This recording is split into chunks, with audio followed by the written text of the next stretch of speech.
Are Americans screwed? Good evening, folks. This is Silver Dad Knows, and thank you so much for joining us for another episode. So, as you can see, I got some pretty cool coins in front of us.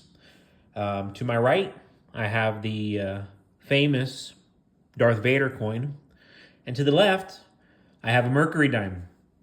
But this is not any ordinary Mercury dime. Remember, I've already showed you the 1916, the 1917, and this sucker right here is a 1918. This one is from the Denver Mint and is part of a 22 million mintage. It was a little over 22 million to be exact. So if you notice, this is actually Liberty's winged cap, intended to symbolize freedom of thought. Intriguingly, it was similar enough to that worn by the male god Mercury, who of course was a messenger to the Roman gods. The public assumed the obverse portrait was a depiction of Mercury, and so, even though the series is a winged Liberty head, they are overall known as Mercury dimes. This 90% silver piece was designed by A.A. Weinman. They also created the Liberty walking half dollar, and those range from 1916 through 1947. Being over a century old, these Mercury dimes are not often found in pristine condition, especially this year. This is actually my only 1918 Mercury dime. If you notice, all down here under those coins have a boatload of Mercury dimes, but this one is my only 1918, and of course it's from the Denver Mint. These can sell anywhere from $5 to $50, and in brilliant, uncirculated condition, upwards to $1,000. The one I have, I want to say this one could probably sell for like 25 bucks, 25 bucks realistically, because there's a lot of clarity you can still get from here. You can still see the date. You look closely, you can still make out "In God We Trust." So overall, I want to say it's in pretty good condition. I've seen some, and I own some where it's very, very hard to make out the date. And that's just what to expect. I mean, they're very old dimes, and practically all of them were used in circulation. You know, it's very rare that you're going to find one it's uncirculated, incredibly rare. And if you get one, you're going to spend top dollar on it, I assure you. Also, before I forget, I want to give a shout out to Veritas Files, one of my loyal subscribers. And this is actually from a comment that they made earlier today in regards to a video that I released yesterday evening. So here we go. Veritas Files. I think you guys are going to like what they say. Copper and nickel are change makers for silver and gold. So keeping copper and trading it back into silver and or gold is a great strategy. You always want to be moving up the wealth storage, density, capacity ladder. This is especially true as you age. Is the dollar toxic? I would say yes, in that it removes us from our natural institutions about real money.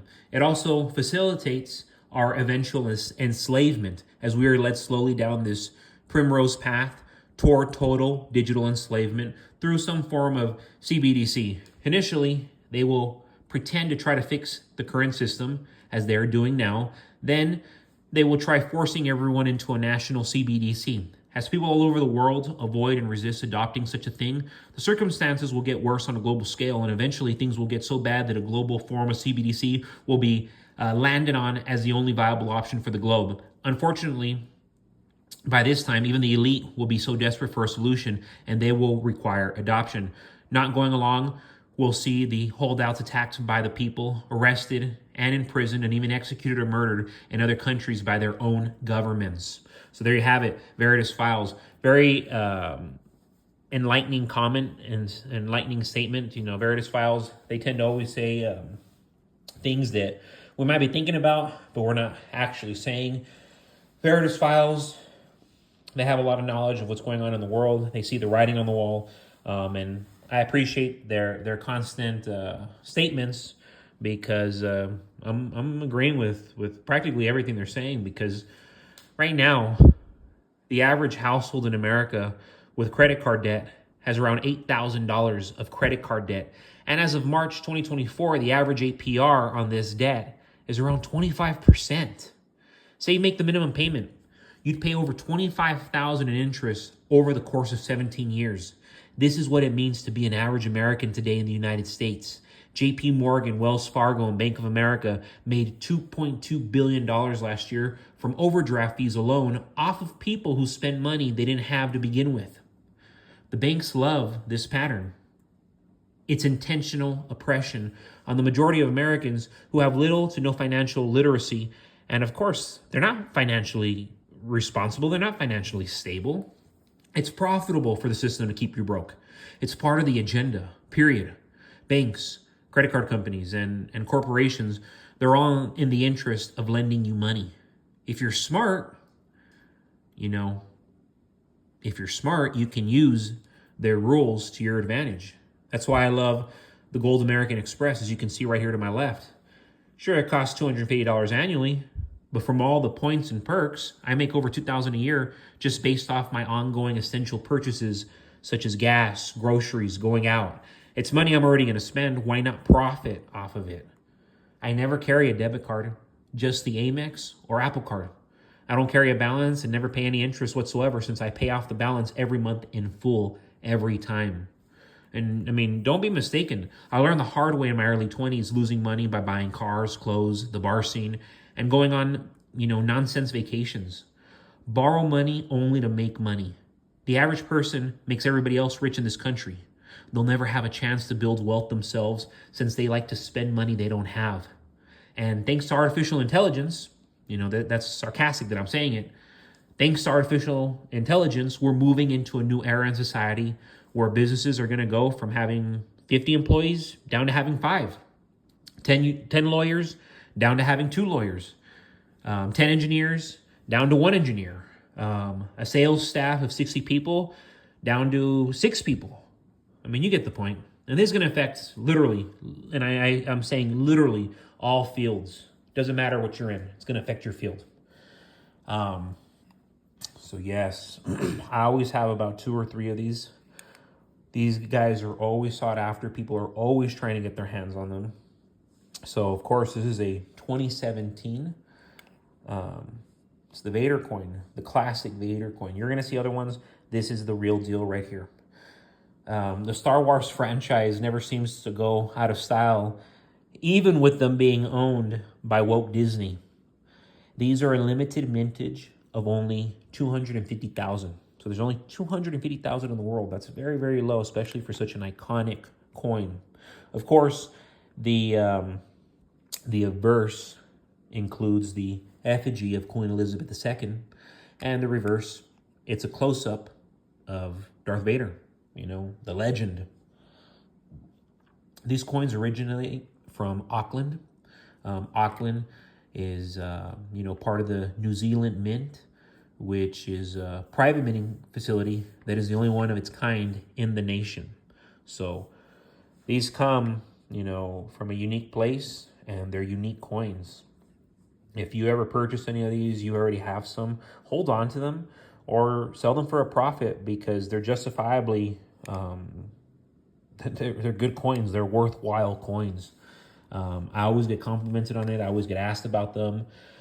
The Darth Vader coins, along with, I also have a Superman coin. It's somewhere in here, but the Superman coin, also very sought after. Yesterday I was with my uncle. My uncle's like, hey, give me that one. It's the only one. I was telling him that I have, and the premiums have gone up. And they've gone up for all of them. The Vader coin is more expensive than it's ever been. The Superman coin more expensive than it's ever been. I mean, all these coins more expensive than they've ever been. And that's why it's like, I've seen nothing but growth in silver stacking. It's been the best thing that I've been part of. I've seen more progress in it lately. Overall, I'm not going to say lately, just overall, than with my crypto portfolio. And that says a lot, because I'm heavily invested in the crypto game. But guys, as always, thank you so much for joining us for another episode of Silver Dad Knows. Remember, if you love what I'm saying, you enjoy my episodes, Please subscribe. Please share to people that you're going to think are going to enjoy the videos. Helps the channel grow, helps the good message get out. But yes, folks, you guys have a great evening. Have a great night. Get your hands on some Mercury dimes. You know, if you're not going to buy the Vader coin, at least get the Mercury dimes. And get as many as you can. But as always, folks, this was Silver Dad Knows. God bless your household. God bless you. And God bless the United States of America.